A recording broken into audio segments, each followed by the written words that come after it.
The dust-stained wanted poster fluttered against the jailhouse wall as Zara Lockhart stood before it, staring at her own face sketched in crude charcoal. The words "accomplice to robbery" emblazoned beneath it in bold letters that seemed to scream her shame to anyone who passed by. Arizona Territory, 1885, was unforgiving to outlaws and even more unforgiving to women who fell from grace.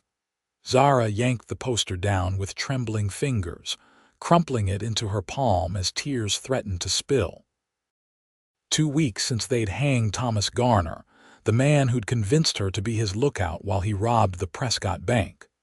2 weeks as a marked woman, unable to find honest work, with whispers following her every step through Copper Creek. "Ain't polite to be taking down official notices, miss." Zara spun around, coming face to face with a tall man leaning against his horse, watching her with a steady gaze. His eyes were the color of a summer storm, his face weathered by sun and wind.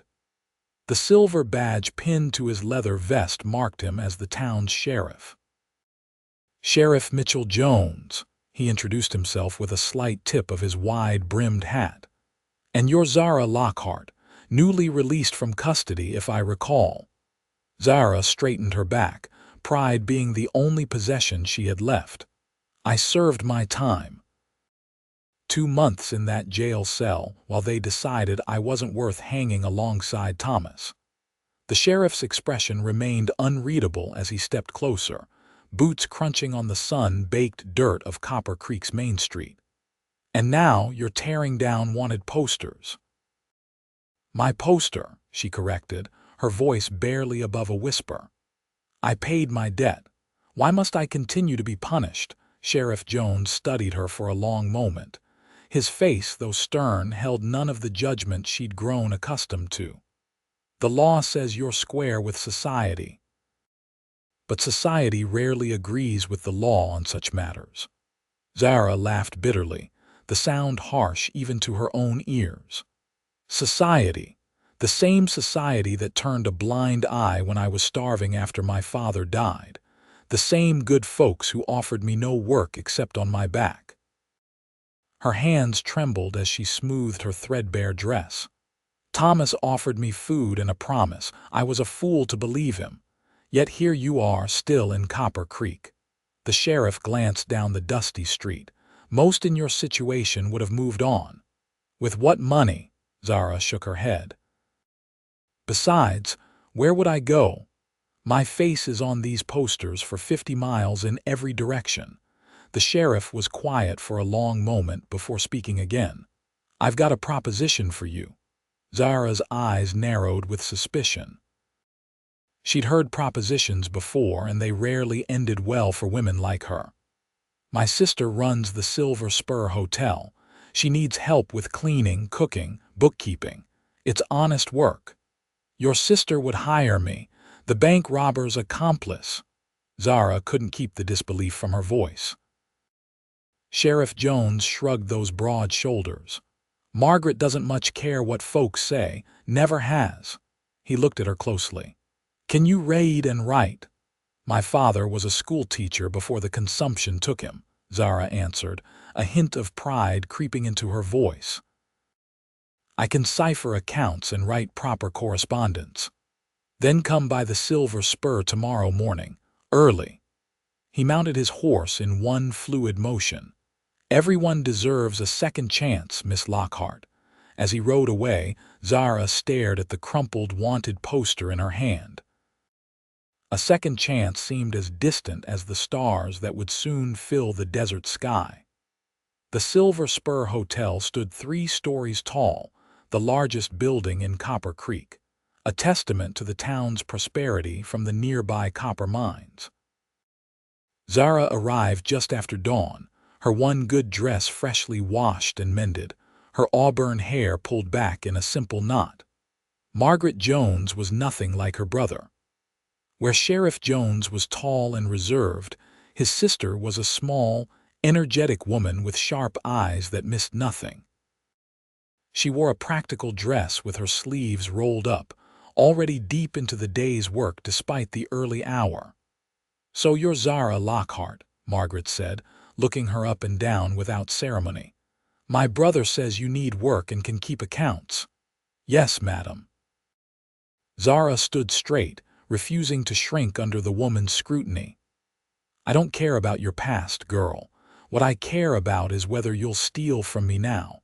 The directness of the question stung, but Zara understood it. "I never stole anything in my life, madam." "I was the lookout, yes, but I never touched stolen money." Margaret's eyebrow arched. "That's a fine line to draw, it's the truth. I was hungry and desperate. I made a terrible mistake, but I'm no thief." Zara met the older woman's gaze steadily. After a long moment, Margaret nodded. "Fair enough. You'll start with the guest rooms. Sheets need changing, floors need sweeping. When you're done, come find me. We'll see about those bookkeeping skills." By midday, Zara's back ached from changing beds and scrubbing floors, but a sense of honest accomplishment filled her for the first time in months. She made her way downstairs to find Margaret in the small office behind the front desk. "You work hard," Margaret observed, sliding a leather-bound ledger toward her. "Let's see if you're as good with numbers as my brother claims." Zara opened the book, immediately recognizing the careful columns of debits and credits. "These accounts need balancing for the past month. The last girl who helped me couldn't tell a debit from a hole in the ground." For the next hour, Zara worked through the figures, her mind finding comfort in the orderly progression of numbers. When she finished, she pushed the book back to Margaret. "You're short $43.16 from what your records show you should have," Zara said quietly. Margaret's eyes widened slightly. "Are you certain? Check my calculations if you wish, but yes. Either someone made an error recording transactions, or someone's been helping themselves to my money," Margaret finished grimly. "I've had suspicions about my night clerk for a while now." The hotel owner studied Zara with new interest. "You'll continue with the rooms in the mornings, but I want you handling the accounts from now on. 6 days a week, Sundays off, room and board plus $8 a week." It was more than fair wages for a woman with Zara's background. "Thank you, Mrs. Jones. I won't let you down, Margaret, just Margaret." The woman's stern expression softened slightly. "And thank my brother. He vouched for you." Over the next 3 weeks, Zara settled into a routine at the Silver Spur. She rose before dawn, helped prepare breakfast for the guests, cleaned rooms until midday, then spent afternoons working on the hotel's accounts. The work was exhausting but honest, and if the hotel guests sometimes whispered when she passed, Zara learned to hold her head high and continue about her business. Sheriff Jones stopped by the hotel regularly, ostensibly to check on his sister, but Zara often caught his eyes following her movements. Unlike the leering looks she'd received from men in the past, his gaze held something different, something that made her chest tighten in a not unpleasant way. On a scorching afternoon in late July, Zara was checking inventory in the hotel's storeroom when she heard raised voices from the main lobby. Stepping out, she found Sheriff Jones confronting a well-dressed man whose face had gone red with anger. "I'm telling you, Sheriff, my wallet was in my room this morning. $50 in cash and my railway ticket to Tucson gone." The man jabbed a finger toward Zara as she approached. "And I've heard about her. Everyone knows she was part of that bank robbery. Now she's working here with access to guest rooms." Zara froze, the accusation hitting her like a physical blow. Several hotel guests had gathered in the lobby, their faces a mixture of curiosity and suspicion. Sheriff Jones stood calmly, his voice level. "Mr. Patterson, we'll investigate your claim properly, but making accusations without evidence isn't helpful." "Evidence?" Patterson scoffed. "Her reputation is evidence enough. Margaret Jones must be out of her mind employing a known criminal. That's quite enough, Mr. Patterson. Margaret appeared from the dining room, her expression thunderous. Sheriff, perhaps you should know that Mr. Patterson lost quite heavily at cards in our saloon last night. Perhaps his missing funds went to cover his gambling debts rather than into someone else's pocket. Patterson's face flushed deeper. Are you calling me a liar, madam? I'm suggesting your memory might be impaired by whiskey and poor judgment, Margaret replied evenly. Now, if you'd like to file a formal complaint, my brother will take your statement. Otherwise, I expect you to stop disrupting my business. The tension in the lobby was palpable. Zara stood rigid, feeling the weight of every stare, the judgment in every whispered comment. Sheriff Jones moved to her side, his presence solid and reassuring. I didn't take anything, Zara said quietly for his ears alone. I wouldn't. I know, he replied, his voice equally low. Patterson's a known troublemaker, lost more than he could afford at cards from what I hear. Despite his reassurance, by evening the story had spread through Copper Creek like wildfire. Zara's past was once again the topic of conversation in every saloon and shop. When she finally retreated to her small room at the back of the hotel, tears of frustration burned her eyes. A soft knock at her door surprised her. She opened it to find Sheriff Jones standing there, his hat in his hands. "May I come in?" he asked. Propriety dictated she refuse an unmarried woman allowing a man into her private quarters would only feed the gossip. But Zara was beyond caring about appearances. She stepped back, allowing him entry. "I wanted to make sure you were all right," he said, remaining near the door. "Today couldn't have been easy." Zara laughed bitterly. "Which part?" "Being accused of theft in front of a lobby full of people, or having my past thrown in my face yet again." "Both, I imagine." The sheriff's eyes were kind. Patterson retracted his accusation. "Seems he found his wallet in his boot where he'd hidden it while drunk." Margaret extracted a public apology from him before she allowed him to check out. Relief flooded through Zara, but it was quickly replaced by weariness. "It doesn't matter. The damage is done. I'll always be the bank robber's woman." Her voice broke. "I'm worth nothing now, Sheriff. Not in this town, not anywhere." Sheriff Jones took a step toward her, his eyes intense. "Then you'll be worth everything to me." The words hung in the air between them, startling in their sincerity. Zara stared at him, unsure she'd heard correctly. "What did you say?" she whispered. "I said you'll be worth everything to me." Mitchell Jones spoke with the certainty of a man who measured his words carefully. "I've watched you these past weeks, Zara, seen how hard you work, how you hold your head high despite everything. I admire you." Zara shook her head, disbelieving. "You can't mean that. You're the sheriff. I'm a woman who made a mistake and paid for it." He moved closer, close enough that she could see the fine lines around his eyes, smell the clean scent of soap and leather that clung to him. "The law says your debt is paid. I believe in the law. The town won't accept it. They'll never forget what I did. Then we'll make them remember everything else about you instead." His hand reached for hers, warm and calloused. Give yourself that chance." Zara looked down at their joined hands, feeling something fragile and hopeful unfurling in her chest. "I don't know if I can bear their judgment again." "You won't bear it alone." His fingers tightened around hers. "Not anymore." The next morning, Zara woke to the sound of shouting. She dressed quickly and hurried to the hotel lobby to find a crowd gathered outside. Through the window, she could see Sheriff Jones facing 3 men she recognized as miners from the Copper Queen. "What's happening?" she asked Margaret, who stood watching grimly from behind the reception desk. "Trouble," Margaret answered shortly.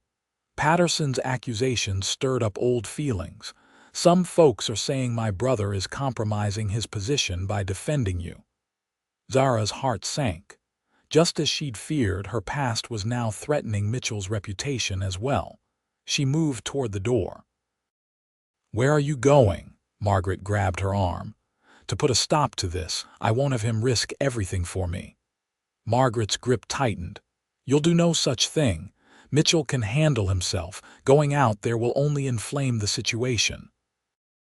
But as they watched, one of the miners shoved the sheriff, causing him to stumble back. Without thinking, Zara broke free of Margaret's grasp and pushed through the hotel doors. "Stop this," she shouted, stepping between Mitchell and the miners. "If you have a problem with me, deal with me directly. Leave Sheriff Jones out of it." The largest of the miners, a burly man with a thick beard, spat on the ground near her feet. "We got nothing to say to you, bank robber. Our business is with the sheriff who's forgotten which side of the law he's supposed to be on." Mitchell moved to place himself between Zara and the miners. "Miss Lockhart served her sentence. The law says she's free to rebuild her life. Anyone who interferes with that is breaking the law themselves." "The law," the miner scoffed. "What about justice? My cousin lost his savings in that bank robbery. Folks around here haven't forgotten." "I was wrong," Zara said, her voice carrying across the now silent street. "What I did was wrong, and I'm sorry for it. But I've paid my debt. All I want now is to work honestly and live quietly." "You think sorry makes it right?" a voice called from the gathering crowd. "No," Zara answered, turning to face them all. "Nothing makes it right. But continuing to punish me won't bring back what was lost either." An uncomfortable silence fell. Then, from the back of the crowd, a woman's voice spoke up. "Let her be." Heads turned to see Mrs. Henderson, the baker's wife, step forward. "My Albert lost $30 in that robbery. But the girl's right hounding her won't bring it back, and she's working honest now." The miners looked uncertain, their righteous anger meeting unexpected resistance. The burly one glared at Mitchell. "This ain't over, Sheriff. Election's coming up in November. Folks will remember where you stand." As the crowd dispersed, Mitchell turned to Zara with concern. "Are you all right?" She nodded, though her hands trembled. "You shouldn't have defended me. They're right, it could cost you your badge." "Some things are worth more than a badge," he replied quietly.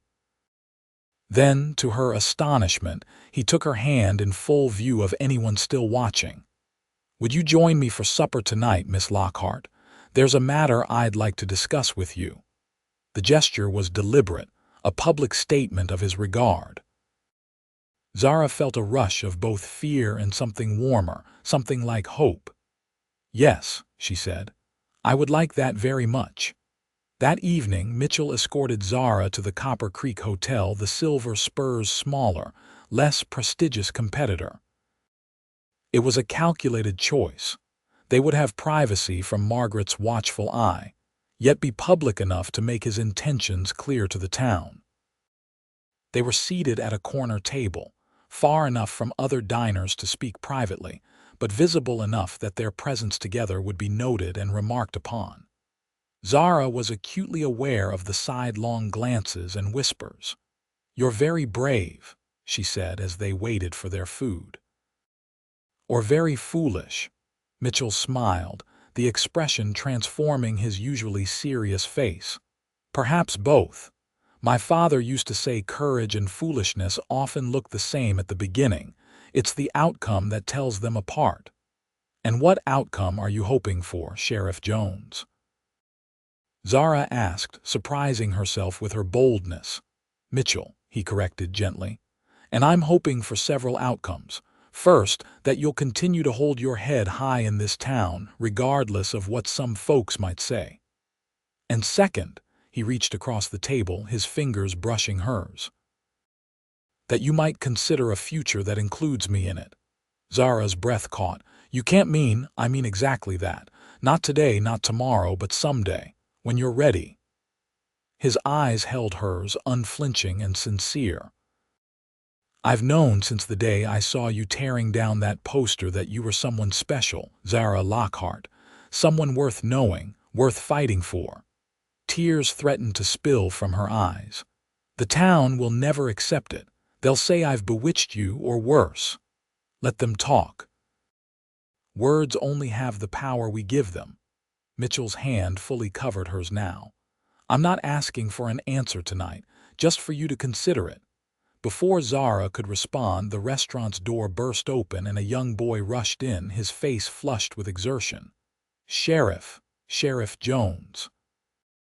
Fire at the Silver Spur. Mitchell was on his feet instantly, Zara right behind him. They raced down the street to find the Silver Spur's ground floor engulfed in flames, smoke billowing from the windows as hotel guests and staff poured out onto the street. Margaret. Mitchell shouted, scanning the chaotic scene. Where's my sister? Still inside. A soot-covered man coughed. Went back for the ledgers and cash box. Without hesitation, Mitchell charged toward the burning building. Zara grabbed his arm. You can't go in there. She's my sister, he said simply, pulling free and disappearing into the smoke-filled doorway. Zara stood frozen, heart pounding as she counted the seconds, then minutes. The town's volunteer fire brigade arrived with their pump wagon, men forming a bucket line from the nearby well. But the flames were growing, the heat intensifying. 5 agonizing minutes passed with no sign of Mitchell or Margaret.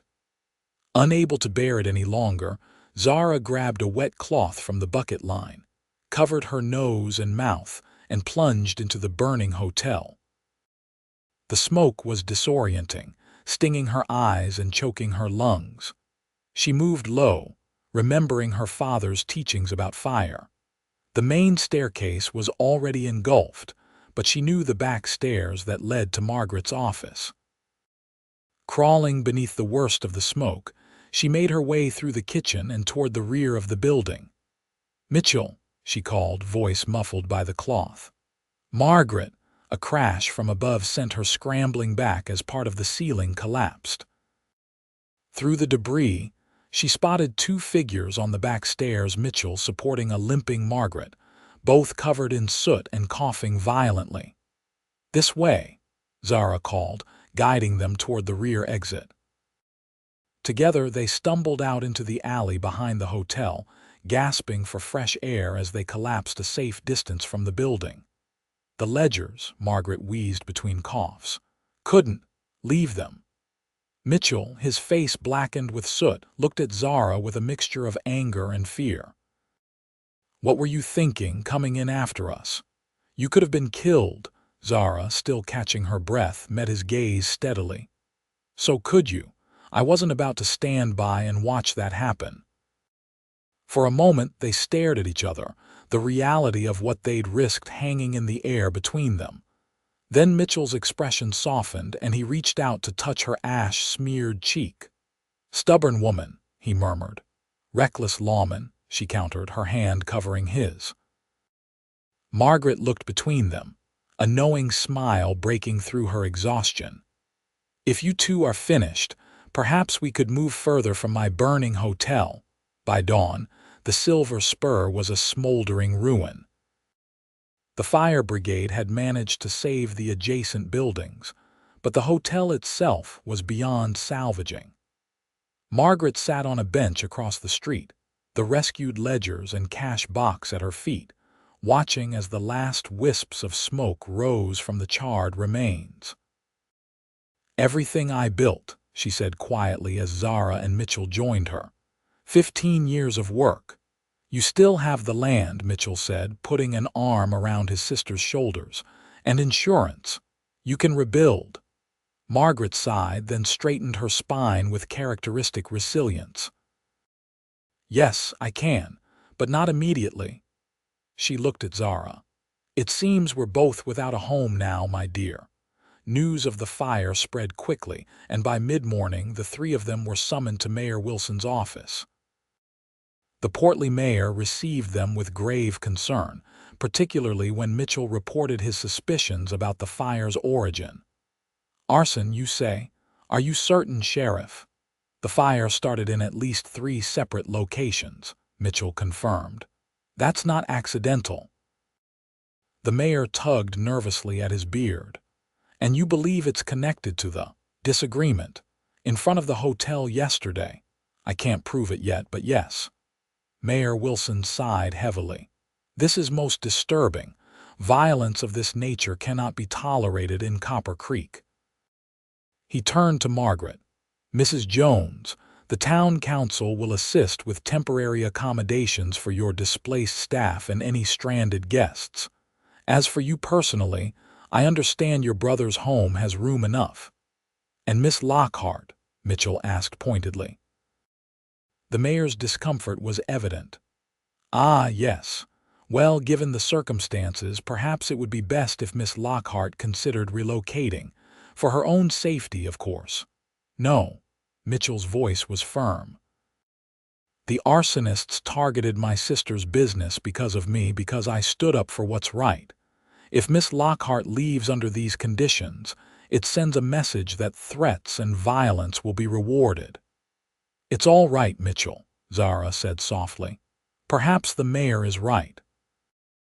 My presence is causing too much trouble. Absolutely not. Mitchell turned to face her fully. Running never solved anything, Zara, and I won't let fear drive you away. He returned his attention to the mayor. If Miss Lockhart leaves, it will be because she chooses to, not because she's been driven out. And as sheriff, I'll find whoever set that fire, make no mistake. Mayor Wilson seemed about to argue, then thought better of it. Very well, Sheriff. But I hope you understand the position this puts me in with certain elements in town. I understand perfectly, Mitchell replied coolly. And I hope they understand that arson is a hanging offense in Arizona territory. Later that afternoon, as they left the mayor's office, Margaret announced she would be staying with her friend Mrs. Peterson until arrangements could be made to rebuild. She fixed Zara with a penetrating look. You, my dear, have a choice to make. Mrs. Peterson would welcome you as well, or... She glanced meaningfully at her brother.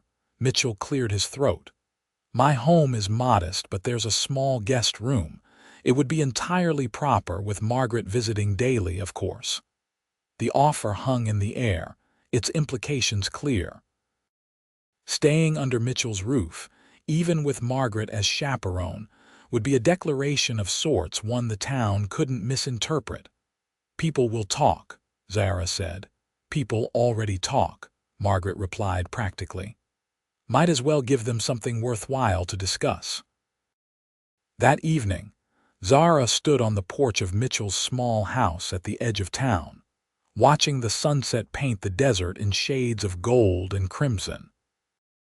The events of the past 24 hours seemed almost dreamlike in their intensity, the confrontation, the dinner, the fire, and now this unexpected turn in her circumstances. The door opened behind her, and Mitchell stepped out, carrying 2 cups of coffee.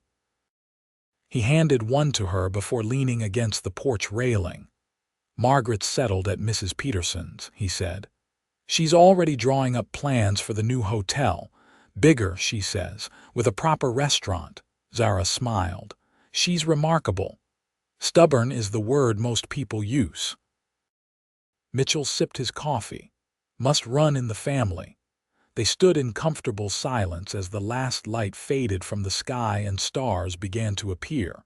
Finally, Zara spoke the question that had been weighing on her mind. Why are you doing this, Mitchell? Risking your position, your reputation, your safety for me? You barely know me. He turned to face her fully. I know enough. I know you're brave and principled, even when it would be easier not to be. I know you're intelligent and hardworking. I know you face each day with dignity despite how this town has treated you. His voice softened. And I know that when I'm with you, I feel something I've never felt before. Zara set her cup down on the porch rail, her heart beating rapidly. And what's that? Hope, he said simply. Hope for something beyond duty and obligation. Hope for a life that's richer, fuller than the one I've been living. He took her hands in his touch gentle but sure. "I meant what I said yesterday, Zara. You think you're worth nothing now, but to me, you're worth everything. And I think if you'll let yourself believe it, you could find happiness here with me." Tears filled Zara's eyes. "I'm afraid," she whispered. "Afraid to hope, afraid to trust. The last time I trusted someone." "I'm not Thomas Garner," Mitchell said firmly. "I won't make promises I can't keep. What I can promise is that I'll stand by you, whatever comes. That I'll be honest with you always. And that I'll spend every day trying to be worthy of your trust." In the silver moonlight, his face was open, vulnerable in a way the sheriff of Copper Creek rarely allowed himself to be. Zara felt something shift within her, a wall beginning to crumble, a heart beginning to thaw. "I need time," she said finally. "Not to decide if I care for you, I think we both know I do, but to be sure that I'm strong enough for this path. That I won't fail you when the pressure comes, as it surely will." Mitchell smiled, bringing her hands to his lips and pressing a gentle kiss to her knuckles. "Take all the time you need. I'm not going anywhere." Over the following weeks, Copper Creek buzzed with gossip about the sheriff and the reformed outlaw. Some disapproved, of course, but others more than Zara would have expected seemed willing to give her a second chance, especially after the fire. Mrs. Henderson from the bakery offered her part-time work helping with accounts, and soon other merchants followed suit. It wasn't the life Zara had imagined for herself, but it was honest work that allowed her to hold her head high. Mitchell made good on his promise to find the arsonists. 3 miners, including the burly one who had confronted him, were arrested after a flask matching one found at the fire scene was discovered in their cabin, still smelling of kerosene. Their trial was swift, the evidence damning. When they were sentenced to 5 years in Yuma prison, Zara felt a weight lift from her shoulders. Not vengeance, but justice, the real kind. Through it all, Mitchell courted her properly, with Margaret's amused approval. Sunday picnics in the desert, carefully chaperoned dinners, walks along the creek at sunset. He never pressed, never rushed, allowing Zara to set the pace of their growing relationship. 4 months after the fire, as December brought cool nights to the desert, Mitchell took Zara to see the progress on the new Silver Spur. The framework was complete, the walls going up steadily. Margaret had indeed designed it larger, with a proper dining room and more spacious guest quarters. "She's asked if you'll come back to manage the accounts when it opens," Mitchell said as they walked through the skeleton of what would become the lobby. "Says no one else can make sense of her filing system." Zara laughed. "I'd like that. It feels right somehow to be part of rebuilding." Mitchell guided her to a quiet corner where the new office would stand. Speaking of building things, he reached into his pocket and withdrew a small wooden box. "I've been carrying this around for 2 weeks, waiting for the right moment."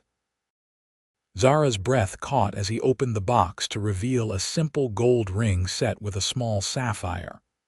"It was my mother's," he said softly. "Margaret insisted I should give it to you. Said she'd never seen a better match than us, stubborn fools that we are." Tears filled Zara's eyes as Mitchell took her hand. "I love you, Zara Lockhart. Your strength, your dignity, your heart. I want to build a life with you, not despite your past, but including it, because it's made you who you are today." He knelt before her on the dusty floorboards. "Will you marry me?"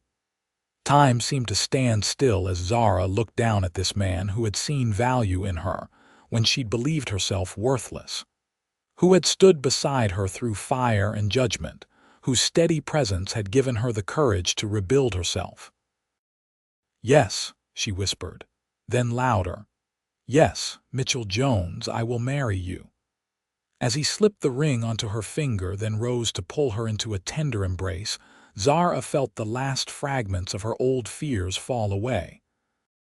This was what redemption felt like, not the absence of a past, but the presence of a future bright enough to illuminate even the darkest corners of memory. They were married on New Year's Day, 1886, in the newly completed church, with Margaret standing as Zara's witness and Mayor Wilson himself, who had gradually become one of their strongest supporters, standing for Mitchell. The church was filled beyond capacity, not with the merely curious but with genuine well-wishers. Mrs. Henderson had baked a 3-tiered cake, and Mr. Peterson, the blacksmith, presented them with a hand-forged iron sign for their home. The Jones Residence ESD, 1886. As spring bloomed across the desert, bringing wildflowers and new beginnings, the Silver Spur Hotel reopened its doors, grander than before. Zara managed the accounts 3 days a week, while also helping Mitchell organize the sheriff's office records, a task he claimed had been hopeless before her methodical touch.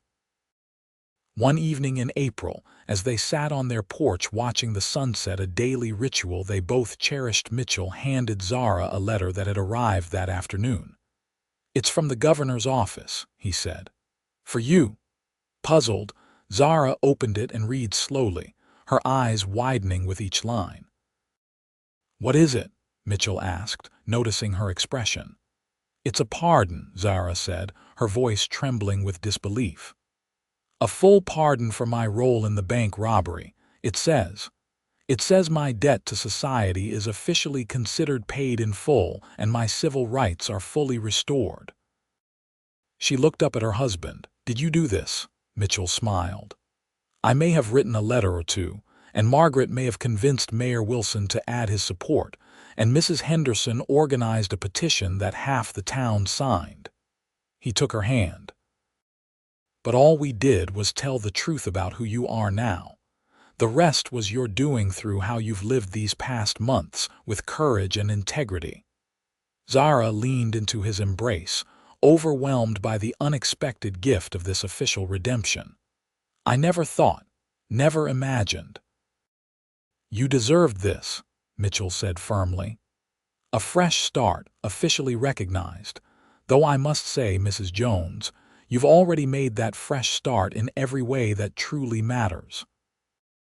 As the desert sky deepened from gold to purple, Zara reflected on the journey that had brought her here, from desperate accomplice to respected wife, from outcast to community member. She thought of that day outside the jailhouse, when she'd torn down her own wanted poster and a stern-eyed sheriff had offered her a chance. "You were right, you know," she said softly. "About what?" Mitchell asked, his arm warm around her shoulders. "That day when I said I was worth nothing. You said I'd be worth everything to you." She turned to face him, her eyes shining in the twilight. "You made me believe it could be true." "It was always true," Mitchell replied, brushing a strand of hair from her face. "I just had the good fortune to recognize it first." As the first stars appeared above the desert, Zara Lockhart Jones knew with absolute certainty that her worth wasn't measured by a pardon, or by the town's acceptance, or even by her husband's love, though she treasured all these things. It was measured by her own resilience, her capacity to rise from ashes, to build something beautiful from the ruins of mistakes. And in that knowledge, she found not just redemption, but freedom.